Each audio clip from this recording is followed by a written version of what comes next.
LibreOffice Calc कक्षैः सह कार्यम् इत्यस्मिन् स्पोकेन ट्यूटोरियल् मध्ये स्वागतम्। पाठेऽस्मिन् पठामः स्प्रेडशीट् मध्ये संख्याः, लेख्यं, लेख्यत्वेन संख्याः, दिनाङ्कः, समयः च कथं निवेशनीयः, फॉर्मेट् सेल्स् संवादपिटकः कथम् उपयोजनीयः, कक्षेषु शीट्स् मध्ये च कथं सञ्चरणीयं, पङ्क्तिस्तम्भयोः शीट्स् मध्ये च पदानि कथं चेतव्यानि।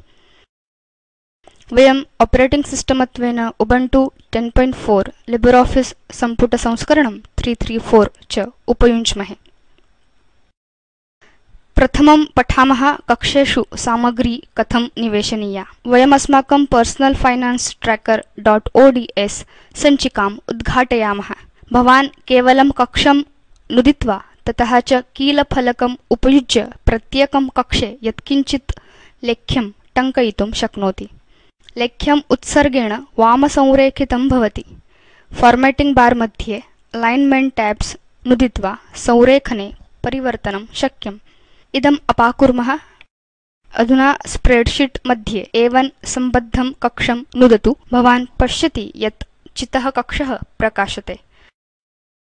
अत्र अस्माभिः पूर्वमेव स्तम्भ शीर्षकाणि टङ्कितानि सन्ति। आइटम्स इति शीर्षकस्य अधः वयं कतिचन पदानां नामानि एकस्य अधः एकं टङ्कयामः, यथा salary, house rent, electricity bill, phone bill, laundry, miscellaneous च।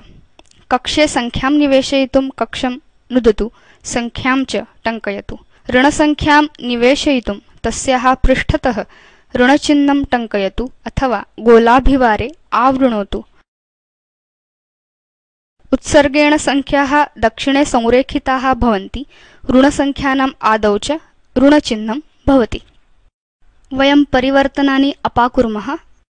अधुना अस्माकं पर्सनल फाइनान्स ट्रैकर.ods स्प्रेडशीट् मध्ये SN इति लक्षितस्य सीरियल नंबर शीर्षकस्य अधः वयं प्रत्येकं पदस्य एकस्य अधः एकं क्रमशः अङ्कनम् इच्छामः।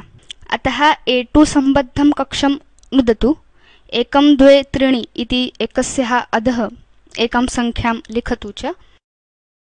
क्रमशः स्वयंचलितक्रमाङ्कनार्थं A4 कक्षं नुदतु। कक्षस्य अधस्तनदक्षिणकोणे एकः कृष्णपिटकः आविर्भवति। तं A7 कक्षपर्यन्तं कर्षतु। मूषकस्य पिञ्जं त्यजतु च। भवान् पश्यति यत् A5 तः A7 पर्यन्तं विद्यमानाः कक्षाः उत्तरवर्ति क्रमाङ्केण सह आविर्भवन्ति। पदानां क्रमाङ्कानन्तरं वयम् इदानीं कोस्ट शीर्षकस्य अधः प्रत्येकं पदस्य मूल्यं निवेशयामः। अथ वयं C3 बद्धं कक्षं नुदामः।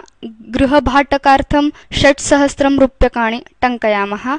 संख्यायाः पूर्वं रूप्यचिह्नस्य कृते किं करणीयम्? चिन्तयामः। वयं विद्युत् देयकार्थं 800 रूप्यकाणि निवेशयितुम् इच्छामः। अतः C4 कक्षं दक्षिणेन नुदतु। फॉर्मेट् सेल्स् पर्यायं नुदतु च। इदं फॉर्मेट् सेल्स् संवादपिटकम् उद्घाटयिष्यति। नंबर्स् इति प्रथमं टैब अस्ति। तद् आदावेव चितं नास्ति चेत् नुदतु। कैटेगरी इत्यस्य अधः विविधवर्गान् द्रष्टुं शक्नुमः, यथा संख्यां, प्रतिशतं, मुद्रां, दिनाङ्कं, समयम्, अन्यान् बहून् च। वयं मुद्रां चिनुमः। अधुना फॉर्मेट् पर्यायस्य अधः अधोगमं बाणं नुदतु। इदं विश्वस्थानि विविधमुद्राचिह्नानि दर्शयेत्। उपरि गच्छामः। INR रुपीस्, इंग्लिश इंडिया च चिनुमः। उत्सर्गेण ड्रॉप डाउन मध्ये रुपी 1 2 3 4 इति चितम् अस्ति। भवान् दक्षिणे लघु पूर्वदर्शन क्षेत्रे अस्य पूर्वदर्शनं कर्तुं शक्नोति। पर्यायेषु अस्मत्सविधे इष्टां दशकसंख्यां, शून्येन आरब्धां संख्यां च योक्तुं पर्यायः अस्ति।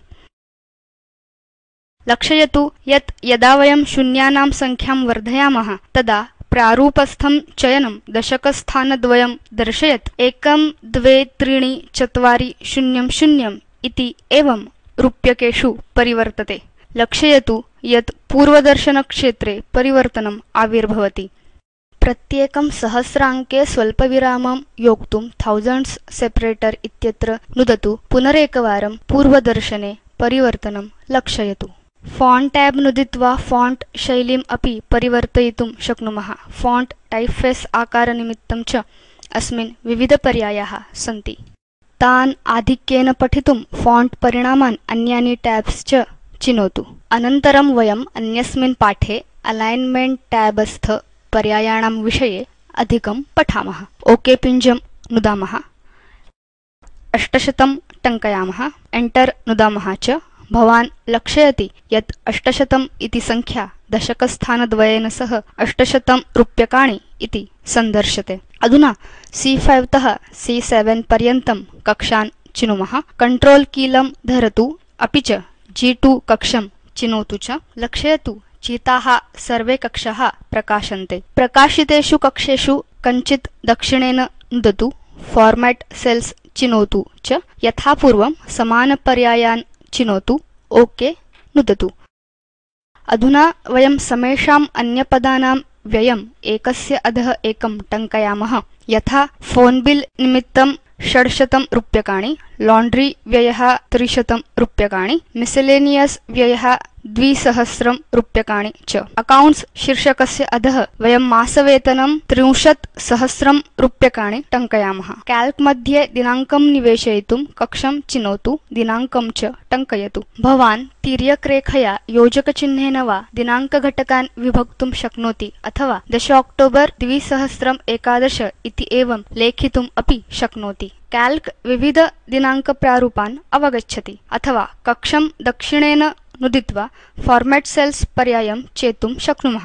वर्गस्य अधः डेट, फॉर्मेट इत्यस्य अधः च इष्टप्रारूपं चेतुम् अहं 12 31 1999 चिनोमि। पूर्वदर्शनक्षेत्रे आविर्भवनं लक्षयतु। अपि च MMDDYYYY चेति एवं प्रारूपविध्यादेशः आविर्भवति। यथा आवश्यकः प्रारूपविध्यादेशः परिवर्तयितुं शक्यः। अहं DDMMYYYY चेति टङ्कयिष्यामि। पूर्वदर्शनक्षेत्रे परिवर्तनं लक्षयतु। ओके पिञ्जं नुदतु।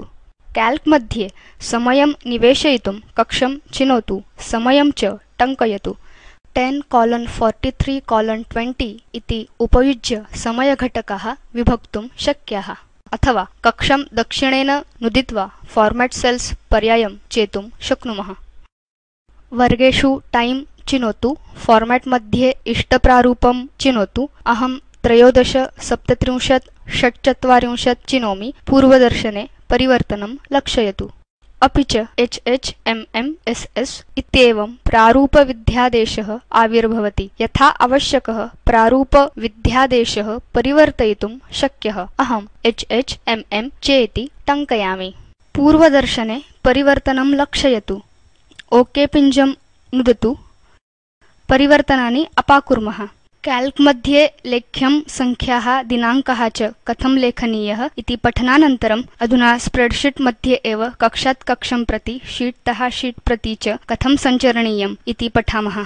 वयं प्रथमं स्प्रेडशीट् मध्ये एव कक्षात् कक्षं प्रति कथं सञ्चरणीयम् इति पठामः। भवान् केवलं कक्षं नुदित्वा प्रत्येकं कक्षम् अभिगन्तुं शक्नोति। भवान् पश्यति यत् सः कक्षः प्रकाशते। कक्षम् अभिगन्तुम् अन्या पद्धतिः नाम कक्षसङ्केतस्य उपयोगः करणीयः। नेम बॉक्स इत्यस्य दक्षिणे निकटे एव अधस्तनं लघुं कृष्णबाणं नुदतु। अधुना इष्टकक्षसङ्केतं टङ्कयतु। एंटर नुदतु च। नेम बॉक्स अपि नुदितुं शक्यं। विद्यमानं कक्षसङ्केतम् अपाकरोतु। इष्टे कक्षसङ्केते टङ्कयतु। एंटर नुदतु। अग्रे पठामः स्प्रेडशीट् मध्ये कक्षेषु सञ्चरणीयं कथम् इति। कर्सर उपयुज्य कक्षेषु सञ्चरणम् इति प्रथमा पद्धतिः। कर्सर उपयुज्य ध्यानं सारयितुम् इष्टं कक्षं प्रति कर्सर सारयतु। मूषकस्य वामपिञ्जं नुदतु। इदं नूतनं कक्षं प्रति ध्यानं नयेत्। यदा द्वयोः कक्षयोः मध्ये महदन्तरं भवति तदा एषा पद्धतिः बहु उपयुक्ता भवति। कक्षेषु सञ्चरणस्य अन्याः पद्धतयः नाम पङ्क्तौ आगामि कक्षं प्रति गमनाय टैब, पङ्क्तौ पूर्वतनं कक्षं प्रति गमनाय शिफ्ट अधिकं टैब, स्तम्भे आगामि कक्षं प्रति गमनाय एंटर, स्तम्भे पूर्वतनं कक्षं प्रति गमनाय शिफ्ट अधिकं एंटर। अग्रे पठामः कीलफलकस्य उपयोगेन कैल्क मध्ये विविध स्प्रेडशीट्स् मध्ये कथं सञ्चरणीयम्। सक्रियं शीत् इत्यस्य दक्षिणस्थं शीत् अभिगन्तुं कंट्रोल अधिकं पेज डाउन कीलौ युगपत् नुदतु। विद्यमानस्य शीत् इत्यस्य वामस्थं शीत् अभिगन्तुं कंट्रोल अधिकं पेज अप कीलौ युगपत् नुदतु। भवान् कर्सर उपयुज्य अपि शीट्स् मध्ये सञ्चरितुं शक्नोति। अस्य सविस्तरं विवरणं वर्किंग विथ शीट्स् इत्यस्मिन् पाठे उपलभ्यते। यदि भवत्सविधे बहूनि शीट्स् स्युः तर्हि कतिचन शीत् टैब्स् पटलस्य अधोभागे समरेखस्य स्क्रोल बारस्य पृष्ठतः गुप्तानि भवन्ति। यदि एवं स्यात् तर्हि शीत् टैब्स् इत्यस्य अधस्तन वामभागस्थाः 4 पिञ्जाः टैब्स् दर्शयन्ति। इमानि परिवर्तनानि अपाकुर्मः। कर्सरेण एकां मर्यादां यावत् निरन्तरं कक्षाः चेतव्याः चेत् प्रथमं कक्षं नुदतु। मूषकस्य वामपिञ्जं नुदन् एव पटले कर्सर चालयतु। कक्षाणाम् इष्टे संवर्गे प्रकाशिते सति मूषकस्य वामपिञ्जं त्यजतु।